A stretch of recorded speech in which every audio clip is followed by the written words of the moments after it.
Welcome back. The best in the world representing the USA and Europe gathered here in Manchester, showing off some stunning bowling skills. And it has been a terrific day of action, so exciting. As you can see, Europe have won the last 3 matches in a row, and they have what can only be described as a healthy lead. What will happen in this next game? Let's head back to Cass Edwards, Tim Mack and Wayne Boyce. So a chance for Europe to increase their lead to the biggest margin that we've had all weekend. 12-6 is the current score. Troup up, who lost both of his singles matches in session 1 against Martin Larsen, who so far has only played Parker Bone III in singles action. He's 2-1 up in terms of singles victories, but Tim Mack, former US captain, alongside me. This is a big, big game for Troup and the US. Oh, no question about it. I think they have to win two of these last 3 points at least, and maybe win all 3 of them, you know, to try to get it back to 12-9.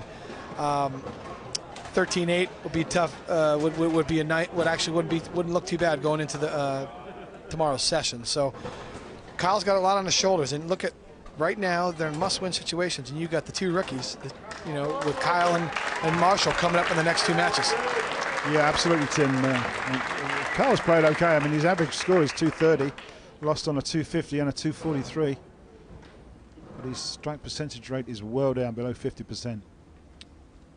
37-year-old Swede then, Martin Larsen, again, a lucky omen for Europe, having never lost a Weber Cup, but not an ideal start there. Martin just gets it done in these events, Wayne. He's just he's rock solid. You know what you're going to get with him. You know he's a great teammate. You always know he's going to be motivated, and you always know he's going to give his best. And he never hurts you because he throws so many clean shots. Again, that shot, this 10-pin spare, nothing hurt. Just trying to get a feel for the lane. You know, in the practice session, guys, I mentioned it, and we chatted about it a little bit. Neither one of us. Maybe this is the key to get him going. So picks there. There's part of the Afro fish. Troup back there. You got to appreciate that, getting the hair ready. But neither one of them guys threw a lot of strikes in practice, so let's see what happens here. Second game that's played on this lane dressing. And I noticed that Martin started way left on the approach and used the full lane, throwing it right back into the pocket. Great shot. And these guys are attacking the lane. Total polar opposites. Troup goes to the right and pulls the pick out there. The crowd likes it. Goes to the right and uses an incredibly strong ball, lofts it a little bit at the foul line, and is playing much more direct than Larsen, who's got to be a good 15 boards left with a ball that's a lot cleaner and a lot straighter and a lot less aggressive. So I was going to say, yeah, Kyle's being really aggressive, isn't he? Lofting it like that. There you go. Oh, well, that's good 9. Enough. Yeah, good 9. I mean, you can see, Wayne, they're playing 2 totally different parts of the lane. So let's see if Kyle's able to overpower the lane to the right with the very strong ball, as opposed to Larsen, who's going to have to get that finesse and feel and touch from the middle of the lane. Yeah, that's right. Any order that's down there, that Martin's going right through it, isn't he? Uh-oh.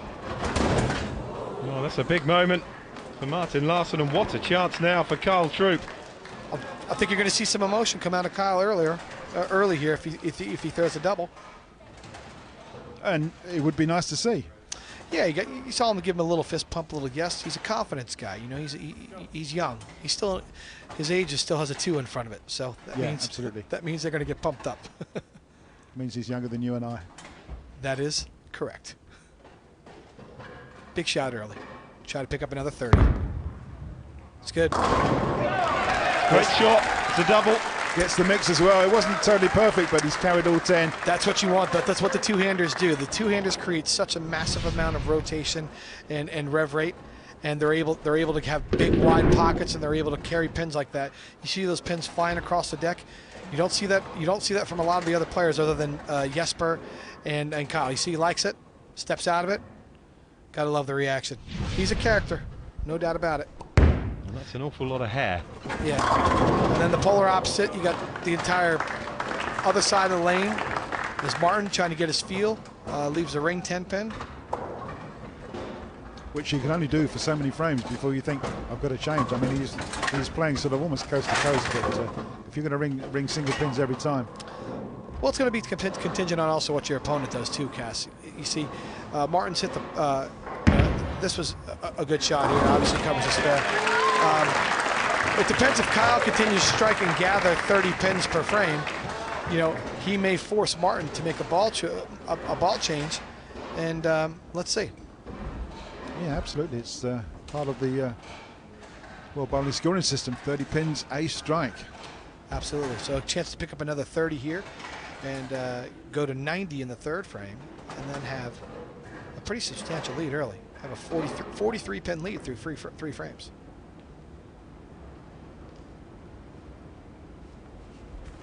Perfect so far, Troup. And he's perfect again. It is 3 from 3. And what a start to this singles. What a great shot from Kyle. Here's a perfect example where we're fortunate enough to have some cats on the lane, so we've got some data from the bowling balls from Spectro. Kyle's rev rate is 600. 600. That means that's it's as high as Oscar Palermo used to throw. Yes, that's right. And Martin Larsen's rev rate, and this is from the great data from those guys from the Spectro, is 400. So that makes a huge difference on how they're attacking the lane. They're able to. Right now, Kyle's just overpowering the lane. Still yet to strike, but he has now. But you see how the pins fall. You see how the pins are falling from Martin.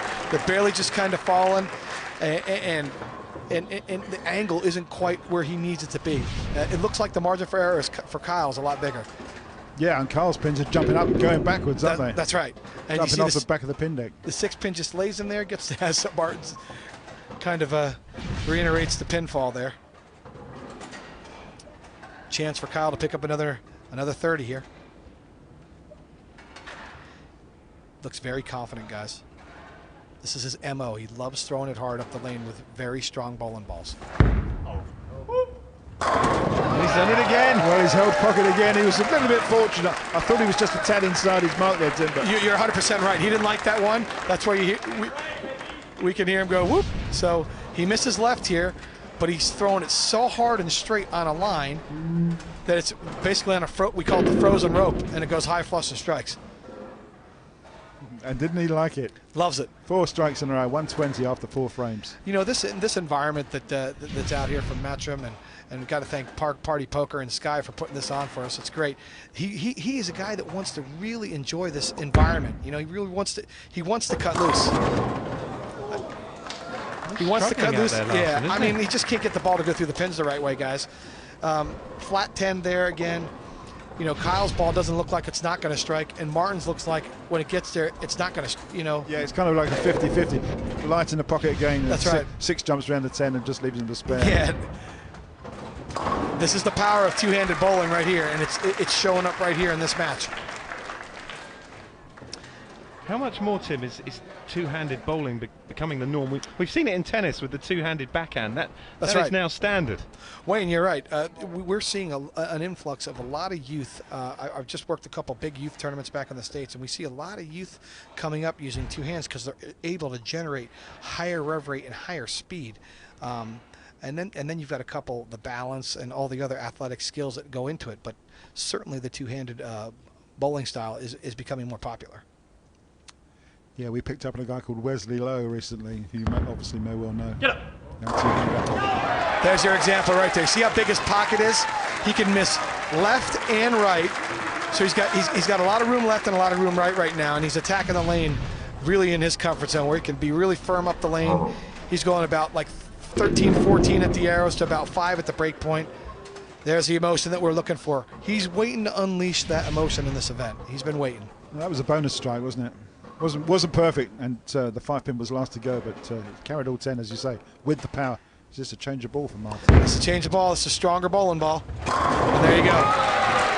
Good call, Cass, on the ball change. He goes to a stronger bowling ball, something that revs up and doesn't go as long down the lane, something that reads the mid lane a little bit more, and you see the ball pick up in the mid lane, and watch it make its motion right there.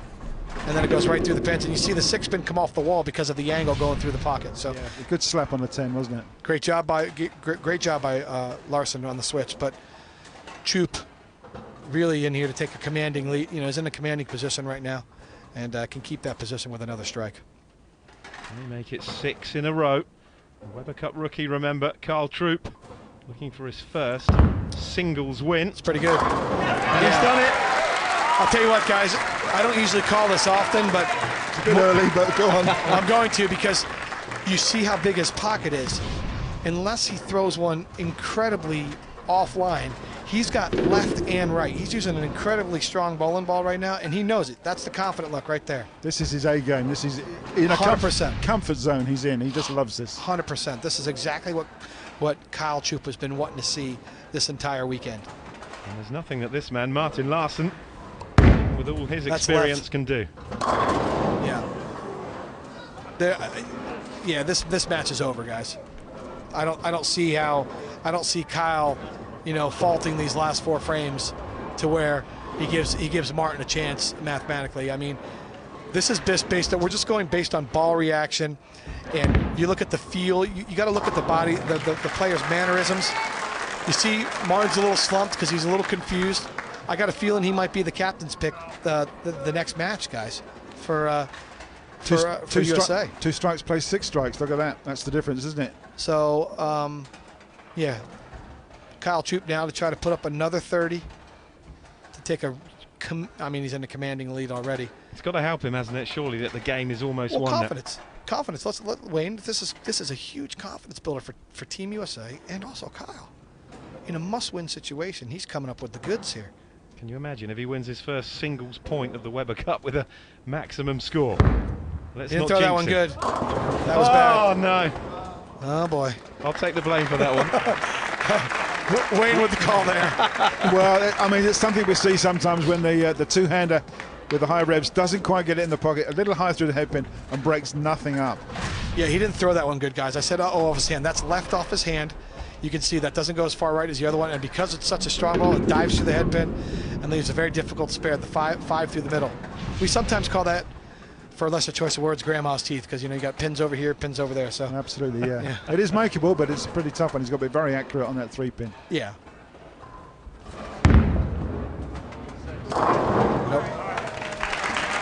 Open frame then. Off Still- the back of 6 in a row. Still up 43 pins with 3 frames to go, guys. So Martin in a must-strike situation, Probably for 2 frames. definitely for the next 2 frames to give himself a chance. So, but we did see last match what happened, right? Absolutely, yeah. So You can turn so quickly. it's a good shot. Great shot. So as long as you can match strikes with someone, Kyle's got 6 strikes, right? Martin has room for 5 strikes left. He would have to see another open from Kyle to have a chance mathematically in the system, in the scores. But Martin got comfortable there with it's a good ball change and a good shot and a good result. How does the saying go? It's not over until the lady sings? The skinny lady sings, right? Absolutely, yeah. Yeah. There's no fat ladies out there, just skinny. All right, Kyle with a big shot here.